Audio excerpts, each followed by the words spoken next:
Bonjour chers camarades boursicoteurs, j'espère que vous allez bien. L'immobilier ralentit au pays, ce qui provoque des baisses de prix dans pratiquement toutes les provinces. Est-ce que c'est le temps d'acheter? Eh bien, c'est la question que plusieurs se posent et je vais tenter de répondre à cette question dans cette vidéo. Commençons d'abord par regarder ce qui se passe chez nous, au Québec, parce que oui, le marché ralentit aussi chez nous. Si on compare le cumul de cette année avec le cumul de l'an dernier, bien, vous voyez par exemple que les ventes totales sont en baisse de 14 %, que les inscriptions sont en hausse de 27 %. Donc, on a un rééquilibre ou une réorganisation de la dynamique de l'offre et de la demande. La demande est plus basse, l'offre augmente, ce qui fait que les prix baissent ou se maintiennent. C'est le cas d'ailleurs du Québec qui voit les prix stagner. Le prix médian de l'unifamilial qui était de 420 000 en 2022 est maintenant de 419 900, donc ça ne bouge pas.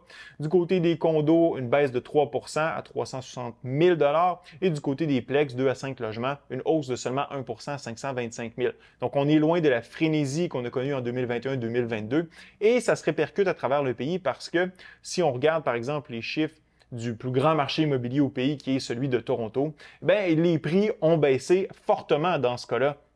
Les prix sont passés d'un sommet de 1,3 million pour la maison moyenne à Toronto en janvier 2022 à maintenant 1,1 million. Donc, c'est quand même une baisse substantielle d'autour de 17-18 %.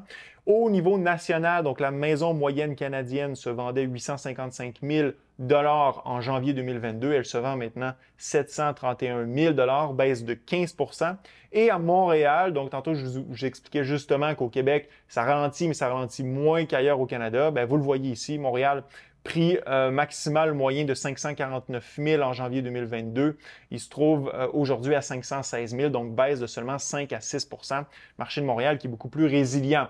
Donc, il y avait aussi beaucoup moins de surchauffe que ce qu'on a pu voir à Toronto ou à Vancouver. Est-ce que c'est le temps d'acheter? Parce qu'on voit qu'il y a des baisses de prix substantielles à travers le pays. Eh bien, regardons combien coûtait la maison moyenne canadienne mensuellement en janvier 2022 et combien ça coûte aujourd'hui. Alors, janvier 2022, je vous ai dit que la maison moyenne au Canada coûtait 855 000 $, la mise de fonds de 7 % sur 25 ans. Le taux d'intérêt était extrêmement bas. On se rappelle, les taux d'intérêt au quatrième trimestre de 2021, premier trimestre de 2022, avant que la Banque du Canada rehausse son taux directeur, autour de 1,7 % sur le 5 ans variable. Alors, quelles étaient les mensualités de la maison type canadienne? Disons 3 380 $.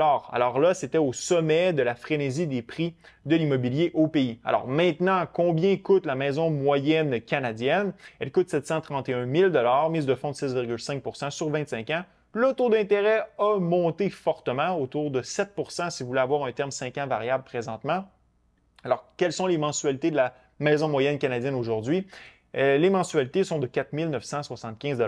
Donc, vous voyez qu'il y a quand même un bond de plus de 1 500 $ sur les mensualités, malgré le fait que les prix ont baissé au niveau national de 15 %. Donc, est-ce que c'est le temps d'acheter? Oui ou non? Est-ce que ça veut dire que c'est pas le temps d'acheter en raison du fort coût des mensualités? Pas nécessairement. Et permettez-moi de vous expliquer pourquoi. D'ailleurs, juste avant, petit aparté, effectivement, le fait que les maisons restent extrêmement dispendieuses, bien, ça explique probablement le fait qu'il y a de plus en plus de tanguis, donc de jeunes adultes, 18 à 34 ans, qui résident avec leurs parents et c'est pas près de changer. Effectivement, au Canada, 35 % des jeunes adultes, donc un peu plus d'1 sur 3, résident avec ses parents parce que l'immobilier est très dispendieux. On le voit, malgré la baisse de prix, l'immobilier coûte plus cher aujourd'hui qu'il coûtait au sommet, je dirais, de la frénésie immobilière en janvier 2022. Alors, peut-être un petit peu d'encouragement parce que la Banque TD, elle nous dit que la correction devrait se poursuivre au pays. Donc, elle s'attend à ce que les prix de l'immobilier, et là, je vais simplement changer ça ici, les prix de l'immobilier continuent de baisser de 10 %. Alors, ça nous amènerait où? Bien, au niveau national, par exemple, vous pourriez avoir un prix moyen autour de 660 670 000. Donc, vous verriez probablement la poursuite de cette baisse de prix au courant des prochains mois. Pourquoi? Bien, la Banque TD pense justement que la dynamique ou le débalancement de l'offre et de la demande risque de se poursuivre. Présentement, le ratio vente, nouveaux affichages et je dirais à l'avantage des acheteurs et pas des vendeurs parce qu'il y a beaucoup plus de nouveaux affichages que de ventes. En fait, il y a 2 fois plus de nouveaux affichages que de ventes dans des marchés comme par exemple la Colombie-Britannique et l'Ontario. Par contre, cette correction risque d'être brève. C'est ce que nous dit TD. Pourquoi? Parce que la Banque du Canada devrait commencer à couper son taux directeur à partir du printemps prochain et que la croissance de la population qui reste très robuste au pays participe à maintenir les prix de l'immobilier assez élevés. Donc, un petit peu d'encouragement de ce côté-là. Les prix risquent de continuer de chuter. Et c'était d'ailleurs mon hypothèse de base que je vous avais présentée il y a quelques mois sur l'immobilier canadien. Et la raison est bien simple parce que oui, la première baisse de prix, elle était due justement au resserrement de la politique monétaire. On se rappelle la Banque du Canada qui est venue monter là, assez rapidement son taux directeur. Donc, comme on l'a vu dans l'exemple que je vous ai présenté tantôt, je dirais l'élément le plus important dans le prix de l'immobilier, c'est pas nécessairement le prix de la maison, c'est le prix de la dette que vous allez engager auprès de la banque. C'est l'élément le plus important qui va déterminer la rentabilité ou pas de votre investissement immobilier. Donc, la Banque du Canada qui a resserré son taux directeur assez fortement et ça l'a justement amené les prix de l'immobilier à entrer en correction, forte correction. Donc, on parle de 15, 16, 17, 18 tout dépendant des marchés.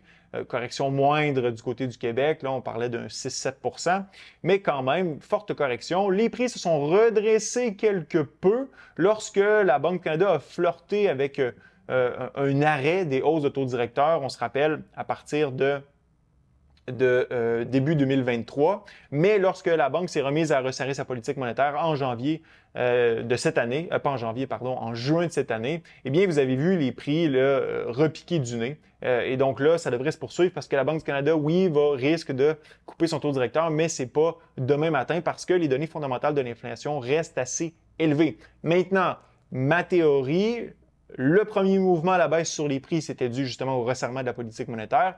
Et là, j'en entends plusieurs qui disent « Ah, mais la Banque du Canada va couper son taux directeur à partir de mars, avril prochain. » C'est d'ailleurs ce que prévoit ici le site Internet. Donc, les prix devraient repartir à la hausse. Pas nécessairement, parce que vous devez vous rappeler que lorsqu'une banque centrale coupe son taux directeur, c'est pas parce que tout va bien. C'est parce que oui, l'inflation baisse, mais lorsque l'inflation baisse, c'est l'économie qui ralentit. Et lorsque l'économie ralentit, eh bien, ça a des conséquences sur le marché du travail. Parce que déjà, on voit au pays, effectivement, que l'économie ralentit. On a vu une croissance du PIB qui était nulle au dernier trimestre, qui risque d'être nulle au prochain trimestre. Ça reste à voir. On va avoir les données préliminaires, je crois, jeudi. Et on voit le marché du travail ralentir. Par exemple, les ouvertures de postes qui sont en baisse depuis plusieurs mois. Vous voyez aussi la croissance de l'emploi qui ralentit. Donc, on ne crée plus 150